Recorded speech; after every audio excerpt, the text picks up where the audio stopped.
India voice, आपकी सोच, आपकी आवाज।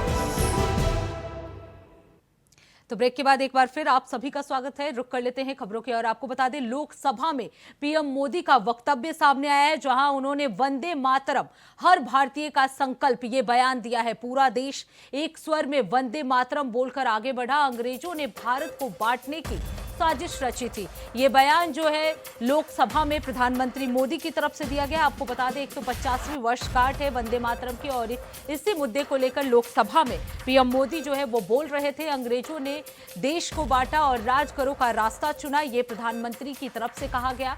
वंदे मातरम से भारत का विचार जो है वो पुनर्जीवित हुआ है। प्रधानमंत्री मोदी ने यह भी वक्तव्य दिया, वंदे मातरम स्वतंत्रता और बलिदान का मंत्र था। तो आपको बता दें प्रधानमंत्री मोदी ने लोकसभा में वंदे मातरम के 150वीं वर्षगांठ पर वंदे मातरम कैसे लिखा गया, बंकिम चंद्र चट्टोपाध्याय ने इसे किस परिस्थिति में लिखा, इन सभी पे जानकारी दिए। उन्होंने लोकसभा में स्पीकर्स के सामने भी अपना वक्तव्य रखा। अंग्रेजों ने देश को बांटा, राज करो का रास्ता चुना, ये वक्तव्य जो है प्रधानमंत्री नरेंद्र मोदी की तरफ से कहा गया। वंदे मातरम स्वतंत्रता और बलिदान का मंत्र था। तो आपको बता दें आज संसद में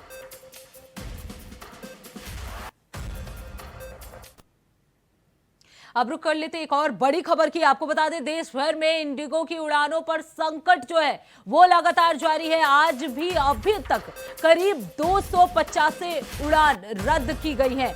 आज अब तक की सबसे ज्यादा उड़ानें जो है वो दिल्ली में रद्द की गई है। आज भी कई यात्री एयरपोर्ट पर फंसे रहे। आपको बता दें संसद में इंडिगो मुद्दे को उठाने की तैयारी में भी विपक्ष जो है नजर आ रहा है। तो आपको बता दें आज भी करीब 250 उड़ानें रद्द हुई हैं। तो इंडिगो का संकट जो है वो लगातार बरकरार है। अभी तक 250 उड़ानें जो है आज रद्द हो चुकी हैं। इसी के साथ आपको बता दें आज पार्लियामेंट में इंडिगो मुद्दे को उठाने की तैयारी में भी विपक्ष नजर आ रहा है। आज भी कई यात्री एयरपोर्ट पर फंसे रहे हैं। इसके साथ ही आपको बता दें डीजीसीए ने इसे लेकर इंडिगो को कारण बताओ नोटिस भी जारी कर दिया है, लेकिन अभी तक उस पर कोई जवाब नहीं आया है। आपको बता दें लगातार यात्रियों को काफी परेशानी हो रही है। पिछले 5-6 दिन से इंडिगो का ये संकट जो है वो लगातार बरकरार है और आज भी लगभग 250 उड़ानें जो हैं वो रद्द हो चुकी हैं। आपको बता दें सबसे ज्यादा दिल्ली से उड़ानें रद्द हुई हैं। चोर एयरलाइन है इंडिगो। ये सीट के लिए पैसा दो, खाने के लिए पैसा दो, पानी पीने के लिए पैसा दो, कुछ दिनों के बाद टॉयलेट जाने के लिए भी पैसा लेंगे ये लोग। इन लोगों को 2 साल पहले मालूम था कि यात्रियों की सुरक्षा के लिए पायलट हवाई जहाज़ चलाते हैं, उनको यदि आराम नहीं मिलेगा ढंग का 48 घंटे का, तो आपदाएं हो सकती हैं, हादसाएं हो सकते हैं। ऐसी परिस्थिति में उन्होंने एक कानून बनाया था और उस कानून के अंतर्गत 48 घंटे का रेस्ट देना था। यह इंडिगो को मालूम था, लेकिन उसके बावजूद इंडिगो ने नहीं किया, क्योंकि यह पैसे कमाने की एक मशीन बनी है और इसमें मंत्री को जवाब देना चाहिए, नगर उड्डयन मंत्री को, जो कह देना कि इंडिगो की गलती है। तो डीजीसीए क्या कर रहा था? ये भी तो अथॉरिटी ऊपर है। एक बाबू बैठता फाइल यहाँ से वहाँ करता है।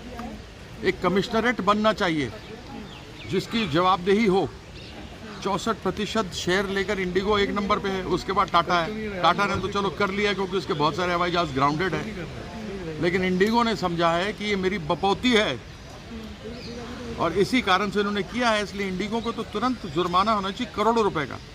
जबकि कैप लगा दिया टिकटों के ऊपर कि 15,000 से टिकट नहीं होगी, उसके बावजूद 50-50, 60-60 हज़ार रुपये ले रहे हैं ये लोग। मतलब इनको सरकार का डर नहीं है और सरकार भी व्यापारी बनी हुई है, व्यापार को बढ़ावा दे रही है। मोदी इनको आया है ना, उनको फ्लाइट को 12 बजे कर उसको कश्मीर जाना है, बहुत श्रीनगर जाना है, मगर बहुत दूर है। हमका खाना नहीं है, बहुत भूख लगता है। अब हाँ टिकट की मिलेगा ना इसको? टिकट बोला था कैंसिल गया था। हाँ फ्लाइट कैंसिल हो गया। हाँ दोबारा बहुत भूख लगता है, क्या करता है, दूर है ना और श्रीनगर दूर जाता है। पता नहीं है क्या हो गया। हाँ खाना पीना की दिक्कत है, फिर क्या। खाना नहीं है, आज 2 दिन हो गया खाना नहीं खाएगा 2 दिन। देखिए, इंडिगो फ्लाइट की जो परेशानी है उससे देश के अंदर में बहुत तेरे लोग परेशान हैं और ये परेशानी का सबब सबके लिए कि पूर्व निर्धारित कार्यक्रम के तहत लोगों ने टिकट ले लिया। सबसे ज़्यादा प्राइवेट एयरलाइंस में उसी का जहाज है। तो हमारी उम्मीद है कि केंद्र सरकार भी यथासंभव इसमें हस्तक्षेप की है और इंडिगो को भी सकारात्मक रुख अपनाना चाहिए, जिससे आम नागरिकों की कीमत पर कोई व्यवसाय नहीं किया जा सकता है। इसलिए व्यवसाय जनहित को रख करके और सरकार के निर्देश का पालन करना चाहिए। अब रुक कर लेते हैं अगली खबर की। कौशांबी के 12 हवेली खालसा गांव में एक दर्दनाक घटना सामने आई है, जहां घर के अंदर चारपाई पर मां और बेटे के शव मिलने से इलाके में हड़कंप मच गया। मृतकों की पहचान मालती देवी जो कि मां थी और विजय मिश्रा जो कि बेटा था के रूप में हुई है। आपको बता दें, पुलिस और फॉरेंसिक टीम की प्रारंभिक जांच में दोनों की मौत का कारण जहरीला पदार्थ खाना सामने आ रहा है। हालांकि पुलिस हत्या या आत्महत्या के कोर्ट से मामले की गहन जांच कर रही है। घटना के बाद से गांव में तनाव का माहौल बना हुआ है। पुलिस ने दोनों शव को पोस्टमार्टम के लिए भेज दिया है और अब मामले के सभी पहलुओं की जांच की जा रही है। ये घटना कड़ाधाम थाना क्षेत्र के 12 हवेली खालसा गांव की है, जहां इस तरह की घटना से पूरे गांव में शोक की लहर दौड़ गई है।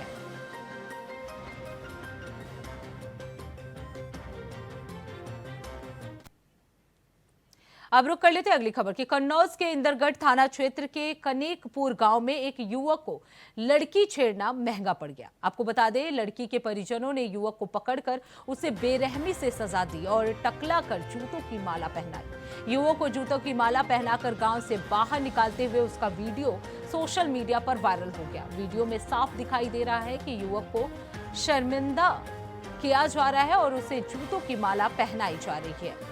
युवक ने आरोप लगाया कि उसे बिना किसी कारण टकला कर ये सजा दी गई है। इस घटना के बाद युवक थाने पहुंचा है और लड़की के 4 भाइयों के खिलाफ तहरीर दी है। आरोप लगाते हुए कहा कि उसे जबरदस्ती जूतों की माला पहनाई गई और अपमानित किया गया। पुलिस ने मामले की जांच शुरू कर दी है और घटना के सभी पहलुओं की जांच की जा रही है। अब रुक कर लेते हैं अगली खबर की। खबर 12 जिले से है, जहां अंता में CAD कॉलोनी में 2 साल से अधिक समय से अपनी दुर्दशा में है। आपको बता दें, कांग्रेस शासन के दौरान मेन रोड पर CAD कॉलोनी के आधे हिस्से में उप जिला अस्पताल और आधे में मिनी सचिवालय बनाने के लिए बुलडोजर चलाकर मकान ध्वस्त कर दिए गए थे, लेकिन सरकार बदलने के बाद ये परियोजना ठंडे बस्ते में चली गई। अब CAD कार्यालय NTPC द्वारा बनाए गए सामुदायिक भवन में संचालित हो रहे हैं, जिससे किसानों और लोगों को परेशानी हो रही है। आपको बता दें, हाल ही में अंता से विधायक बने प्रमोद जैन भाया के बाद मिनी सचिवालय निर्माण की उम्मीदें फिर से जगी हैं।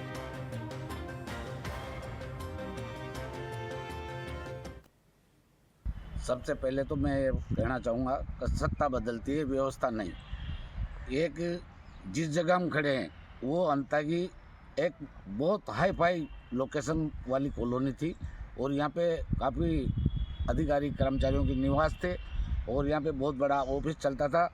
और ये दाईमुखी नगर का जो सिंचाई विभाग का ऑफिस है CAD का, यहाँ पे एक्शन बैठते थे, एक IN बैठते थे, LOTC लिफ्ट परियोजना के अधिकारी बैठते थे।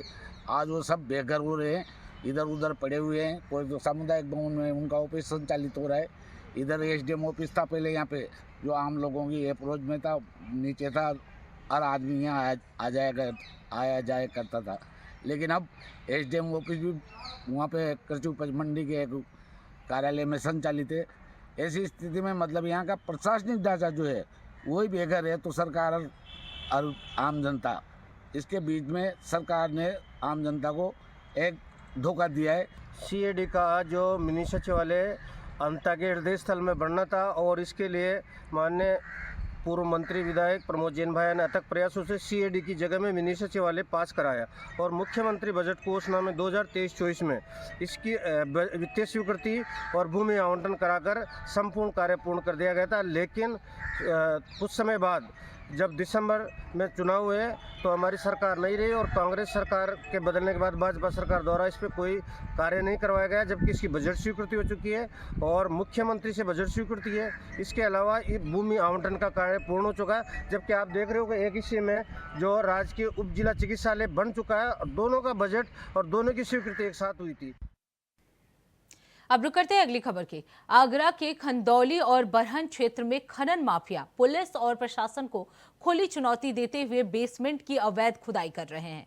आपको बता दें, इन क्षेत्रों में बिना किसी अनुमति के 4 से 8 फीट गहरे बेसमेंट खोदे जा रहे हैं, जबकि पुलिस सामान्यतः खेतों से मिट्टी का एक ढेला भी उठाने की अनुमति नहीं देता है।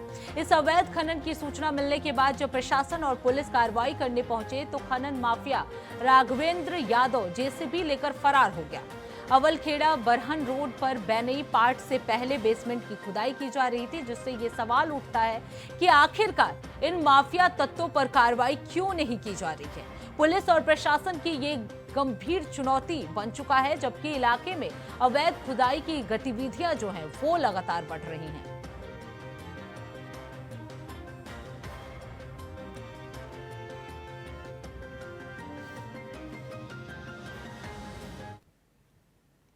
तो इसी के साथ इस बुलेटिन में बस इतना ही। देश दुनिया की तमाम बड़ी खबरों के लिए देखते रहिए इंडिया वॉइस। तब तक के लिए नमस्कार।